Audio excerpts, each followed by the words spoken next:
వ్యూహకర్త కోసం వైసీపీ వెతుకులాడుతోంది. ఇప్పటికే ఐపాక్ టీం వైసీపీకి దూరమైంది. ఈ నేపథ్యంలో వచ్చే 2029 ఎన్నికల నాటికి వైసీపీ పుంజుకొని అధికారంలోకి రావాలంటే వ్యూహాత్మకంగా అడుగులు వేయాల్సిన అవసరం వైసీపీకి కనిపిస్తుంది. ఈ క్రమంలో బలమైన వ్యూహకర్త కోసం వైసీపీ వెతుకుతోందనే ప్రచారం పార్టీ వర్గాల్లో జరుగుతోంది. వచ్చే ఎన్నికల సంగతి దేవుడెరుగు. అసలు ఇప్పుడు పార్టీ క్యాడర్ బయటకు వెళ్లిపోకుండా ఓ యాక్షన్ ప్లాన్ కోసం రూపొందించేందుకు అయినా జగన్ కు అర్జెంటుగా ఓ వ్యూహకర్త కావాలని జగన్ డిసైడ్ అయ్యారట. ఈ పని మీదే జగన్మోహన్ రెడ్డి బెంగళూరుకు వెళ్లారని, తాజా పర్యటన వెనుక కీలకమైన ఉద్దేశం ఇదేనని ఒక ప్రచారం పార్టీ వర్గాల్లో పెద్ద ఎత్తున సాగుతోంది. మరి ఆ స్టోరీ ఏంటో భారత్ టీవీ ఎక్స్క్లూజివ్ స్టోరీలో చూద్దాం. 2014 ఎన్నికల ముందు ఎలాంటి వ్యూహకర్త లేకుండా జగన్మోహన్ రెడ్డి ఎన్నికలకు వెళ్లిన విషయం తెలిసిందే. అప్పట్లో ఓదార్పు యాత్ర కలిసి రావడంతో పాటు కుటుంబం కూడా ఆయన వెంటే ఉంది. ఒకవైపు సోదరి, మరోవైపు మాతృమూర్తి, ఇద్దరు 2 చక్రాలుగా జగన్మోహన్ రెడ్డి రాజకీయ రథాన్ని ముందుకు నడిపించారు.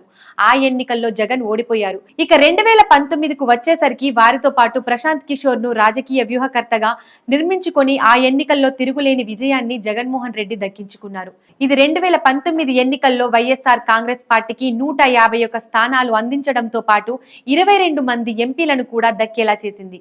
ఇక తాజాగా జరిగిన ఎన్నికలకు వచ్చేసరికి అదే ప్రశాంత్ కిషోర్ కు సంబంధించిన టీంతో ముందుకు సాగారు.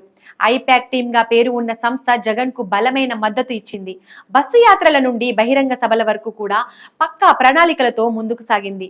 అయినా ప్రజల్లో వ్యతిరేకతను గమనించడంతో ఐపాక్ టీం ఎక్కడో విఫలమైంది.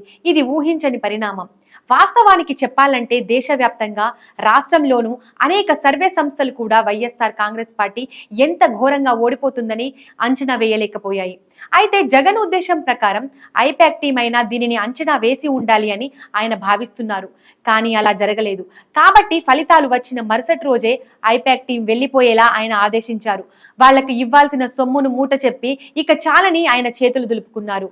ఈ నేపథ్యంలో వచ్చే 5 ఏళ్లకు సంబంధించి పార్టీని బలంగా ముందుకు నడిపించడంతో పాటు అధికారంలోకి తీసుకురావాల్సిన పరిస్థితి కూడా జగన్ ముందు కనిపిస్తోంది. అయితే 2019 ఎన్నికలకు, 2014 ఎన్నికలకు ఆయనకు బలంగా నిలిచినటువంటి కుటుంబం ఈ రోజు లేకపోవడం గమనార్హం. తాజా ఎన్నికల్లో సోదరి షర్మిల వ్యతిరేకంగా వ్యవహరించడం, తీవ్ర స్థాయిలో విమర్శలు గుప్పించడం, కాంగ్రెస్ పార్టీ తరపున ఓటు బ్యాంకు చీల్చే ప్రయత్నాలు చేసిన షర్మిల ఇప్పుడు జగన్మోహన్ రెడ్డికి మరింత బలమైనటువంటి శక్తులు కావాల్సిన అవసరం ఎంతైనా ఏర్పడింది. పార్టీ నాయకులను చూస్తుంటే అంత బలమైన శక్తులు ఎవరూ పెద్దగా కనిపించడం లేదు. అధికారంలో ఉన్నప్పుడు బలమైన శక్తులను ఆయన తయారు చేసుకోలేకపోయారు. చంద్రబాబును తిట్టే వాళ్ళని, టీడీపీని తిట్టేవారిని మాత్రమే ప్రోత్సహించారు. తద్వారా పార్టీ తరపున బలమైన గళం వినిపించి ప్రజల్లో అభిమానాన్ని చొరగొనే నాయకులు కనుమరుగైపోయారు. ఇప్పుడు ఆ పరిస్థితి నుండి పార్టీని డెవలప్ చేయాలంటే ఖచ్చితంగా జగన్మోహన్ రెడ్డి ముందు బలమైన నాయకుల అవసరం ఎంతైనా కనిపిస్తోంది. అదేవిధంగా షర్మిల వంటి బలమైన గళాన్ని ఎదుర్కొనేలాగా వ్యూహాత్మకంగా అడుగులు వేయాలి. అదేవిధంగా జనసేన అధినేత పవన్ కళ్యాణ్ పుంజుకుంటున్న దశలో ఆయనను కూడా బలంగా నిలువరించే శక్తి కావాలి. అదేవిధంగా చంద్రబాబు వంటి అపర చాణక్యాన్ని అంతే చాణక్యంతో తట్టుకునే శక్తి కూడా వైసీపీకి కూడా అవసరం. ఈ నేపథ్యంలో ఇలాంటి సమస్యలను సమీక్షించుకొని చూస్తే 2014, 2019, 2024లను మించి బలమైన పోరాట శక్తి వైసీపీకి చాలా అవసరం.